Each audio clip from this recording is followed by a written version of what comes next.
I was only given 10 minutes. Harvey said, you've got 10 minutes to speak. For those of you that do know me, 10 minutes is a big expectation because I do like to talk. Also, I was told, Gaffer, that it was going to be good for my development. I'm sure that's a phrase that we've all heard before. So, Mom Geddes, part of the what's it called? I shouldn't say 10 little things that we were going to have to do. Gaffer, the 10 little things. I think I can equate for at least 3/4 of my 10 little things today. You've got 90 because it was 100 after. Yes. Well, 10. Knock off the 1. Okay, close. Anyway, I'm bad with that anyway. So, sorry if I do go on, but. When you're proud of an event, you do tend to go on, and it is important for us to recognise that a lot of hard work has gone into organising this event. Some fantastic people in this room, obviously some that can't be here today, but we do thank you for all of the support that you have been giving us, and no doubt you will continue to give. Right, if I can draw your attention to the postcards on your tables. So, as someone that is new to Twitter, and when I say new, I literally mean in the last week, I've been following some key people, and I must say that we have some key Twitter champions in this room. Mr. Thompson. So, ladies and gentlemen, today there's no competition as to how many tweets, Instagram posts, or social media activity that you do share with the outside world, but what I would ask you to do is please help us share this launch. And obviously it will help us in the future as well. So we want to get out on all platforms today. Also on your tables, if you haven't already tucked into the sweets, they are Indian sweets. Today's event has been kindly sponsored and supported by Mr. Jazz Gill from Barfield, Birmingham on Soho Road in Hamsworth.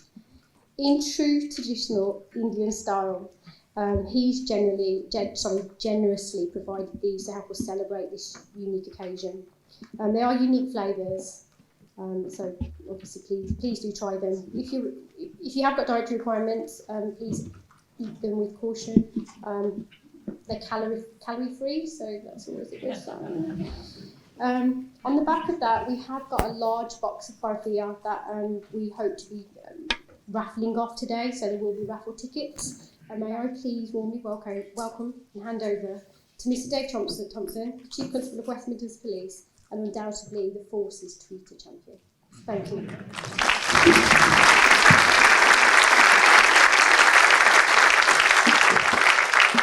Right, morning everybody. It's fantastic to see you all here as we launch the National Sikh Police Association.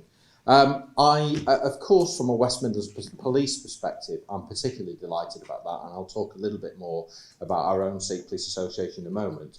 But as you will know, I think the West Midlands is absolutely the heart of the Sikh community in the United Kingdom and probably in Europe. We have the biggest Sikh community here, and it is such an important, vibrant part, I think, of the business community, political life, business, military, and absolutely policing here in the West Midlands as well.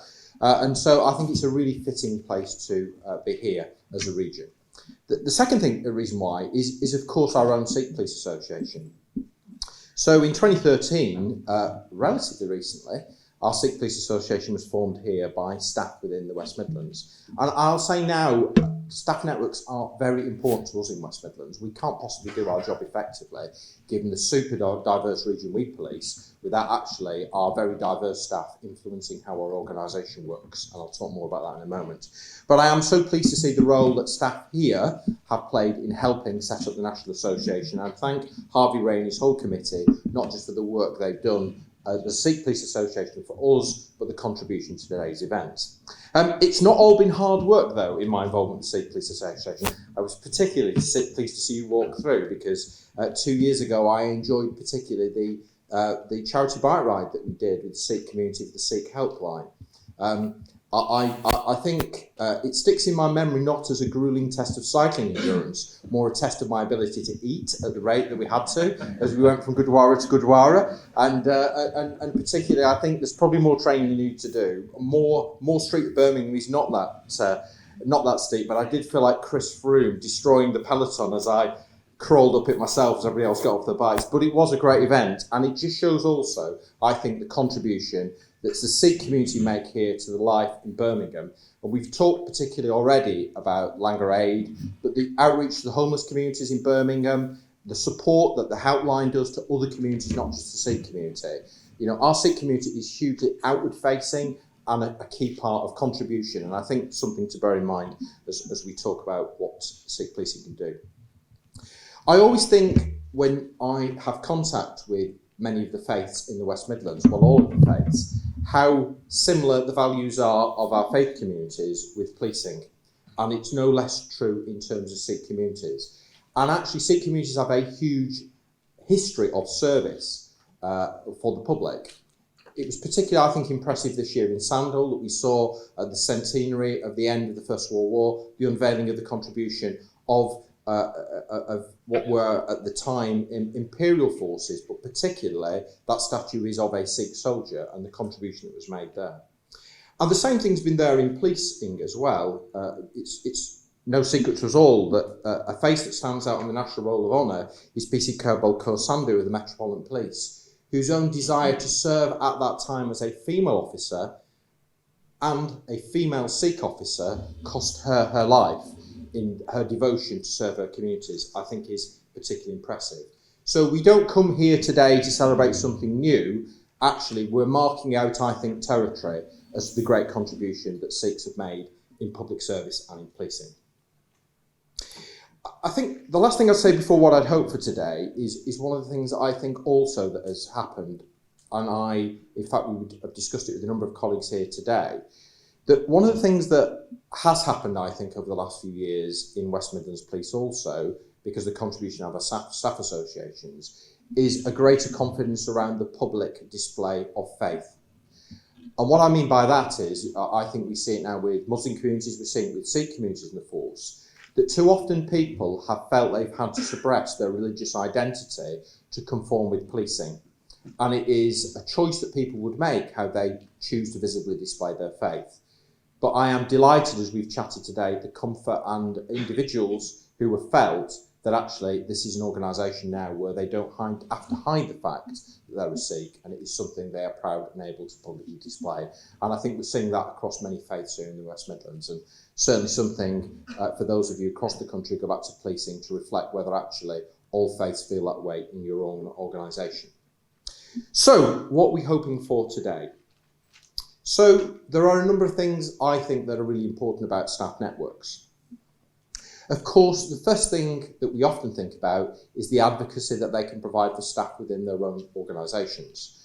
We are still a long way off being the diverse service that reflects the community in the West Midlands, and policing is a long way to go. This week, the Home Affairs Select Committee has been reviewing the progress since the Macpherson inquiry in policing, and the progress has not been anywhere fast enough, and we recognise that. We're still a long way off being universally fair to the people in our own organisation, and if we don't achieve that, how can we possibly be fair to all the communities that we serve? And so that constant role that staff networks have got of reminding, of challenging what might be dominant thinking in organisations, and making sure actually we are truly an inclusive culture, I think is hugely important for the networks.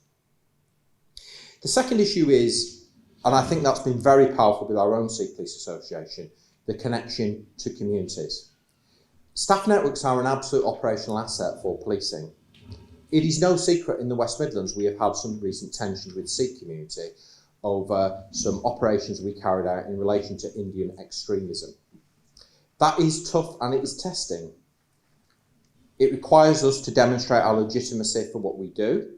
It also requires us to break down misunderstandings and barriers around why things may have taken place.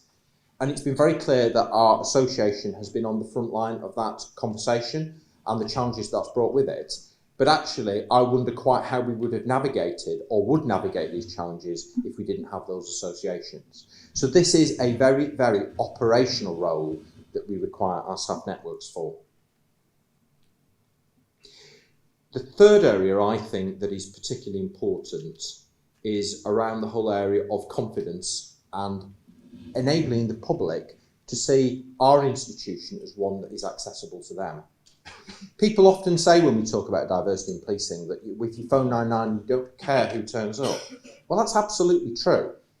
But if you look at an institution day in, day out, and it doesn't reflect the people you serve, it doesn't reflect the communities, if you can't see some of you in it, your trust is going to be lower.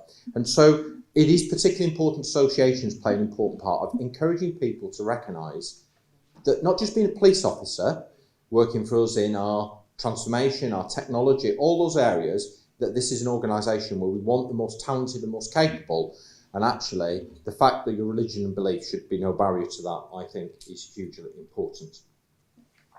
The final two tips I'd give are this. I think for those of us who are here as senior leaders, chief officers, it's always worth remembering that we have a duty around our own equalities issues to promote a diverse organisation, to create fairness.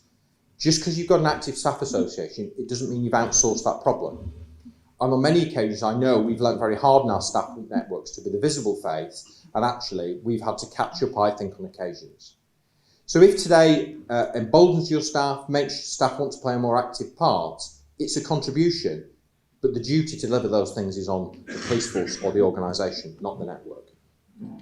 And similarly to those staff who are emboldened by today and want to play a more active part, the huge advantage of a national institution probably doesn't come for organisations like the Met or West Midlands, where we've got a critical mass of people and we've got an ability to bring colleagues together.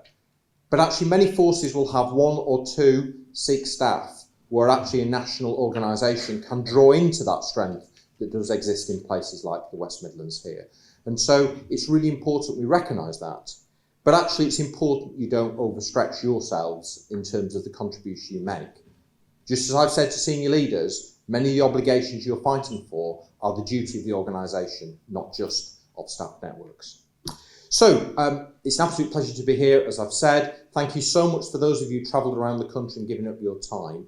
This is a big moment in policing. It is very significant, I think, for the community. And I hope today enables us to pick up even more momentum from the work that's been done over the last few years. Thank you so much for your time.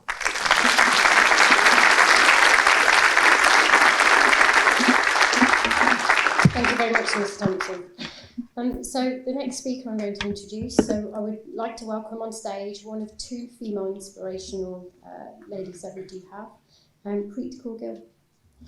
Preet Kaur Gill is a British Labour and cooperative politician serving as a Member of Parliament for the Edgbaston area, and she has been since 2017. Preet has made history by winning the Labour seat for Edgbaston, and she is the first female Sikh Asian MP. Preet is also the chair of the all-party parliamentary groups on mentoring of British Sikhs.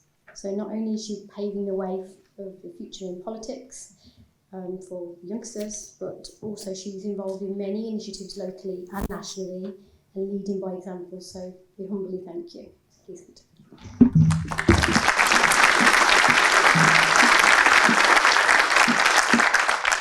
Thank you. Vaheguru Ji Ka Khalsa, Vaheguru Ji Ki Fateh. It's really a privilege to be here today to celebrate the official launch of the National Sikh Police Association in the United Kingdom. And I really want to thank West Midlands Chief Constable Dave Thompson for his support, and Harvey Rai and Cam Samra and the West Midlands Police Sikh Association for really leading on this initiative. It's a pleasure to see such a range of talented people from a variety of organisations. We have seen police officers, staff, unions, charities and community representatives. Sharing best practice as well as simple information about the Sikh faith across the police force is vital to not only tackle misunderstandings and misinformation as early as possible, but also to address black spots in the way the police currently interacts with the Sikh community. Why is it, for example, that hate crime is underreported in the Sikh community? The National Sikh Police Association can act as a group to collate and advise in areas such as this on a national level. The West Midlands Police Sikh Association has already led on Gurdwaras becoming third-party reporting centres. But there is so much more for us to do. But more than that, the association can provide and present an inclusive agenda, something which other public sector bodies and organisations can learn from and ask questions about as they go forward. And in my role as chair of the all-party parliamentary group for Sikhs, I've been working on developing a code of practice for the 5 Gars and the Star. And this is based on guidance first produced by the Equalities and Human Rights Commission, and the Secretary of State for the Home Office is currently writing a forward to this. This code of practice and the educational work you will be able to do as part of the association is not only sorely needed by the Sikh community, but will also serve to help employers, service providers, government departments and public bodies with advice and guidance to feel confident that they understand the needs of the Sikh community. As many of you will have seen, before Christmas, the All-Party Parliamentary Group for British Sikhs campaigned for a government amendment to the Offences Weapons Bill to reflect the importance of not criminalising the Sikh community for the sale or possession of large gurbans. The omission of this in the original wording was an oversight, but one which would have placed far too much emphasis on police officer discretion. And thanks to the cross-party group, as well as the receptiveness of the Home Secretary Sajid Javid and the Home Office Minister Victoria Atkins, we were able to reach an agreement on wording, and the government now has Gurban incorporated in the explanatory notes, and we've amended religious ceremonies to reflect religious reasons. In Parliament in April, we will be launching Sikh Awareness Month, and this will be a great opportunity to work with the National Sikh Police Association and the wider community. So I hope you will all use the All-Party Parliamentary Group as a resource and a place to direct and distribute information and materials, and I look forward to working with you all and supporting the association from Parliament as it develops a strong working relationship between the police service and the Sikh community. Thank you. Vaheguru Ji Ka Khalsa, Vaheguru Ji Ki Fateh.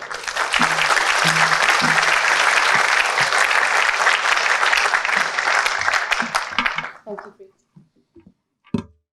I now would like to welcome Gurdar Singh, who will deliver an input on Sikh ethos and policing values. It is important to recognise that Gurdar Singh was the first Sikh in the UK to be appointed as a chaplain.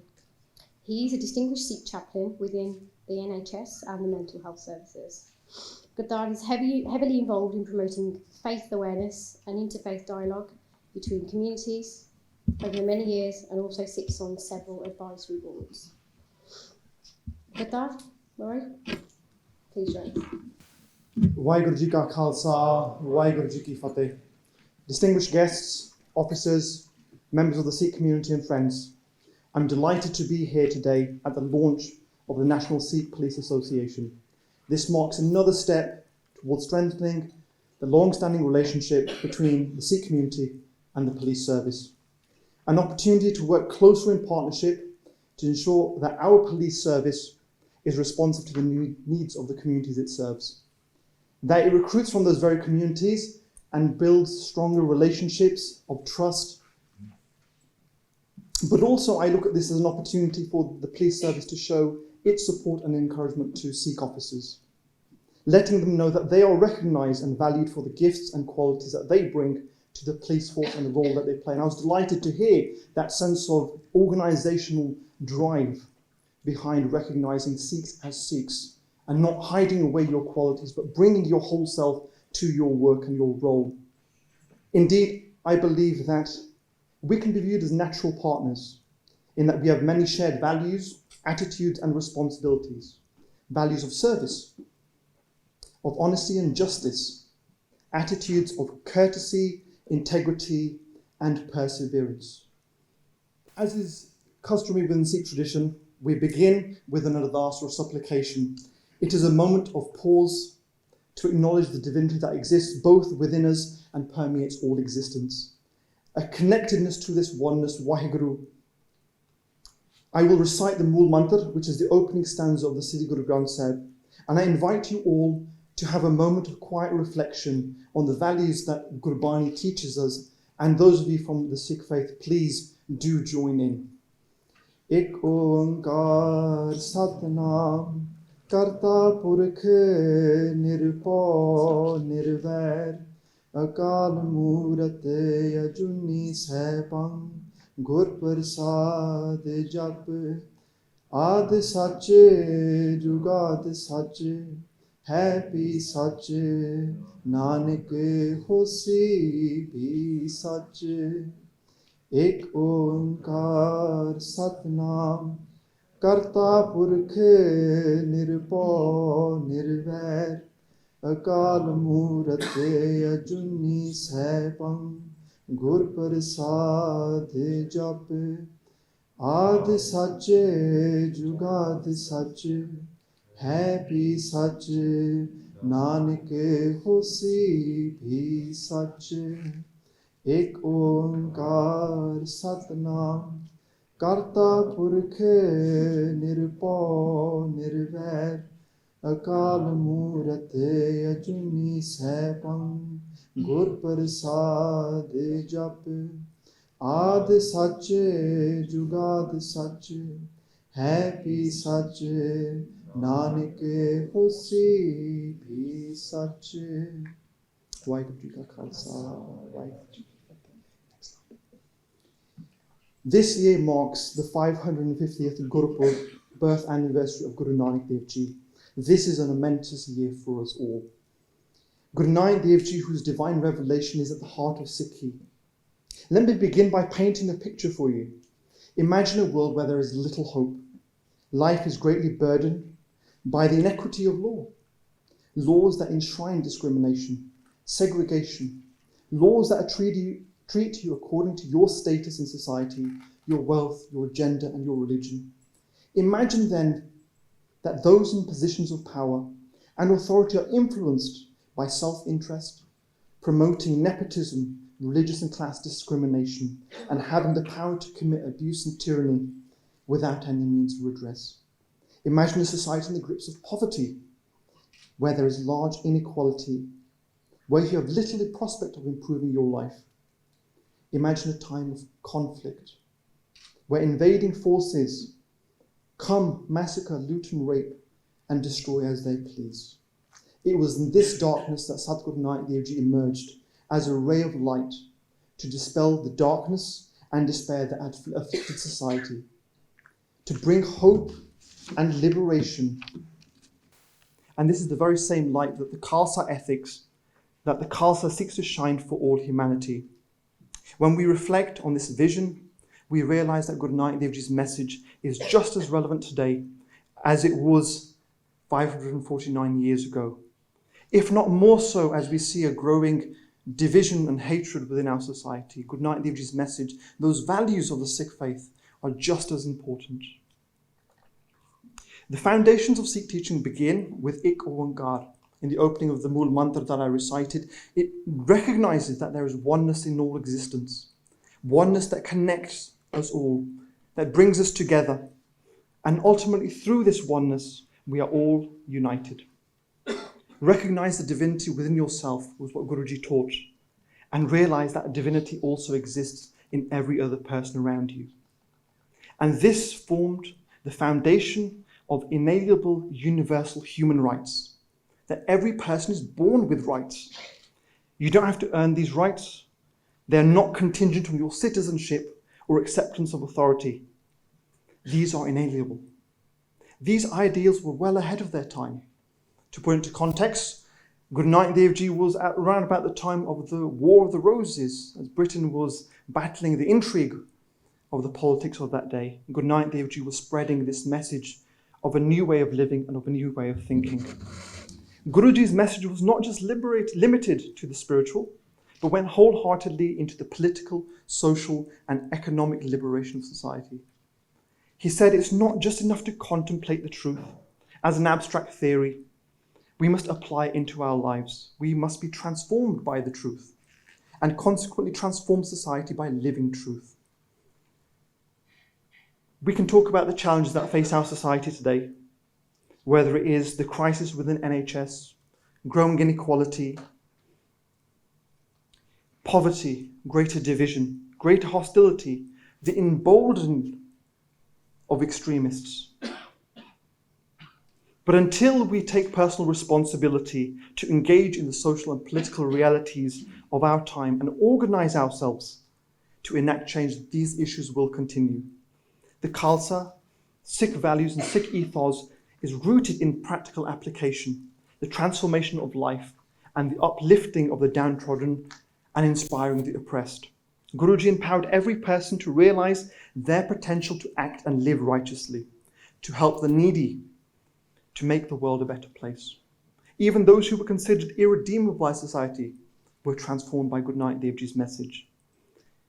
Guru Nanak Dev Ji was revolutionary in their approach. They challenged the structures of power and offered a radical solution. This is the concept of truth is high, and higher still is truthful living. Sache ur sabko upar sach achar. It is the difference between the full and active participation in life and the passive one. It is a fundamental shift in thought. And we would all agree that speaking truth and being kind and honest is all things that we would stand for and live out.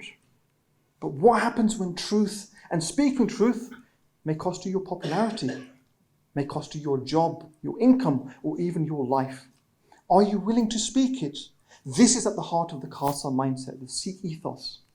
Guruji from Guru Nanak Dev Ji taught us very clearly, speak truth to power, without fear or favour. Guru Nanak Dev Ji himself was imprisoned by the first Mughal Emperor Babur.